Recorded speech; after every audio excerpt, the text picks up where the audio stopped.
I ask Mayor Berry why he did not sign that piece of legislation? Sure. Mr. President, Councilor Sanchez, it was simply a matter of timing. When the legislation was sent down to us, we have 10 days to get his signature. I think the time lapsed as far as his travels, and it was simply an oversight of him not being able, or in the office, to be able to physically sign it. And we typically have never used an electronic signature on legislation, so there was no overt action of his lack of signature. It was simply a timing factor that has came up in the past for other pieces of legislation. But certainly we did support that. We requested and are thankful for you carrying it for us. So the mayor did support the facility fees, correct, at the airport? Right, in the construct of the way the proposal was, yes. He supported the department in that regard. I just wanted some clarification, because I thought it was odd that the mayor didn't sign the legislation and he brought it by request from the administration. Sure, no, I understand. It was just a time lapse. Thank you. Councilor Winters, Councilor Gibbs, did you have a question regarding this specific issue? No, then we'll go to Councilor Winter first, then we'll go to you next. Thank you, Mr. President. I think everybody in this council has been receiving emails regarding the verified alarm response. So I asked Chief Eaton if he would kind of come and talk about the issue and the alarm ordinance and what's happening.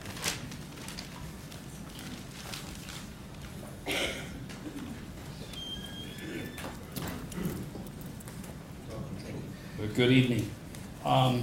We do not understand where it came from, and we don't understand how it started, but I'm here to talk about I think there's a full-page ad in the Albuquerque Journal the other day about I was instituting a policy of verified response, and people were not going to have police officers responding to their alarm calls. I don't know where that came from. I would like to read to you my response to the president of the independent alarm industry.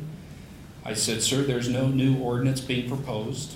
In the staff study that was conducted by a third party in accordance with the court-approved settlement agreement, the authors simply suggested that APD consider verified response for alarm calls. APD is not suggesting or asking for a change in the city of Albuquerque alarm ordinance.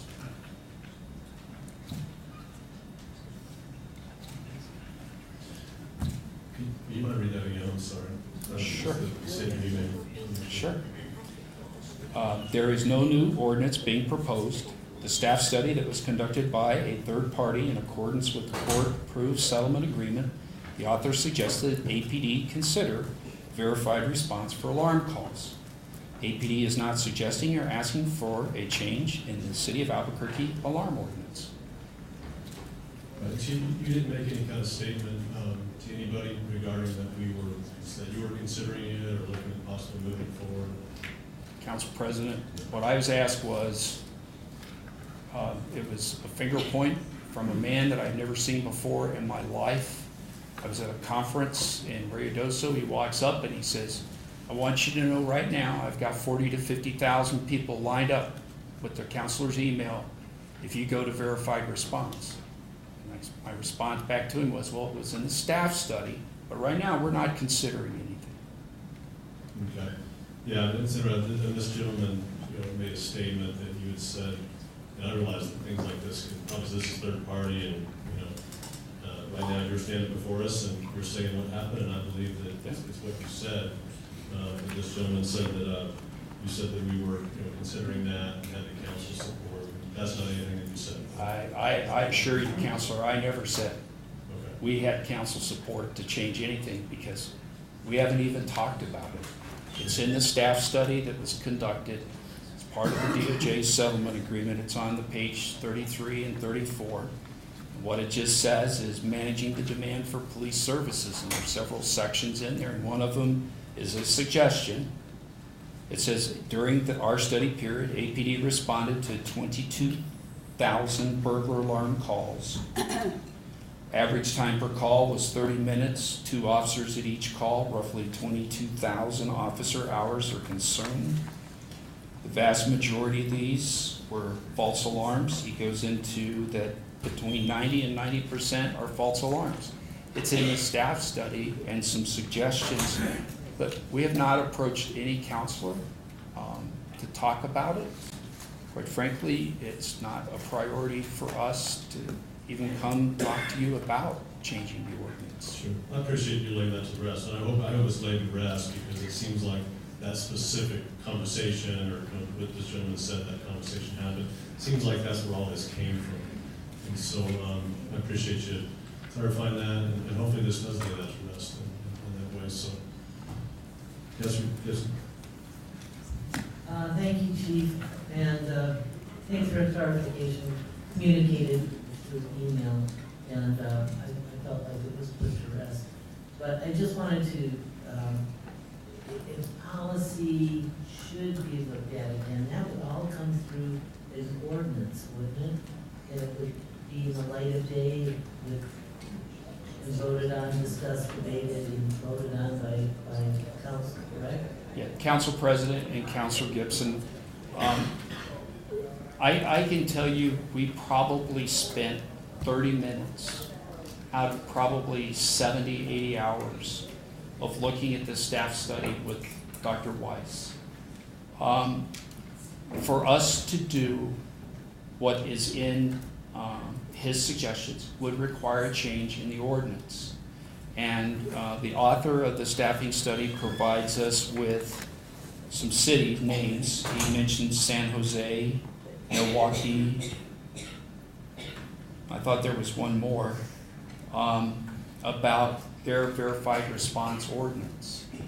And as I stated in my email both to you and to the president of the Independent Association is that we have other things that are very pressing for us right now, and on a scale of 1 to 10, this is not one of them. Yes, ma'am.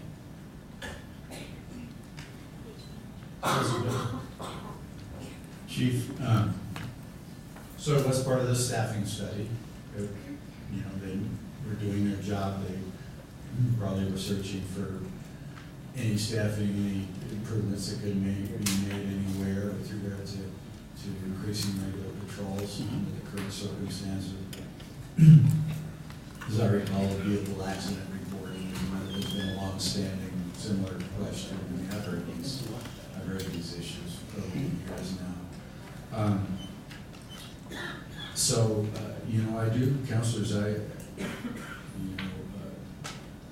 think we should have further discussion about this. I'll tell you that as a private business owner myself with an alarm that did have police response, I had many calls over the years, and every doggone one of them was a false alarm. And I felt bad about that.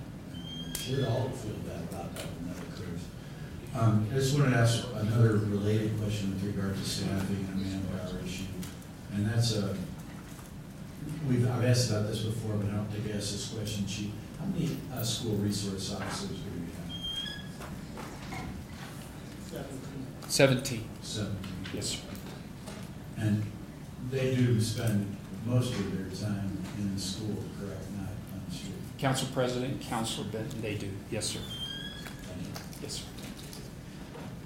Councilor Davis. Briefly, Chief, and thank you for I want to go back to the alarm thing just very briefly, because I think we've all heard about it, or heard a good bit about it. And we are looking at some new things, changing the way we do down and out responses. We're working through a process with your office and the fire department to be sure we can respond and free our officers to do more pressing issues. And so I want to be sure, I think it's clear that your department is still responding. They're still triaging those issues, and where we get an alarm that appears verified or information already, that there's someone there, seems like something's trying to progress, the car does it accordingly. Is that correct? Council President, Councilor Davis, that is 100% correct. And even when you look at, it's footnoted in this, the San Jose Police Department alarm ordinance, there's many ways to verify an alarm, and one of it is it being monitored by a monitoring company? That's one of the many ways to verify it. San Jose's policy, according to the staffing study, is very specific. If it's a hold-up alarm or a panic, it's not verified, you go.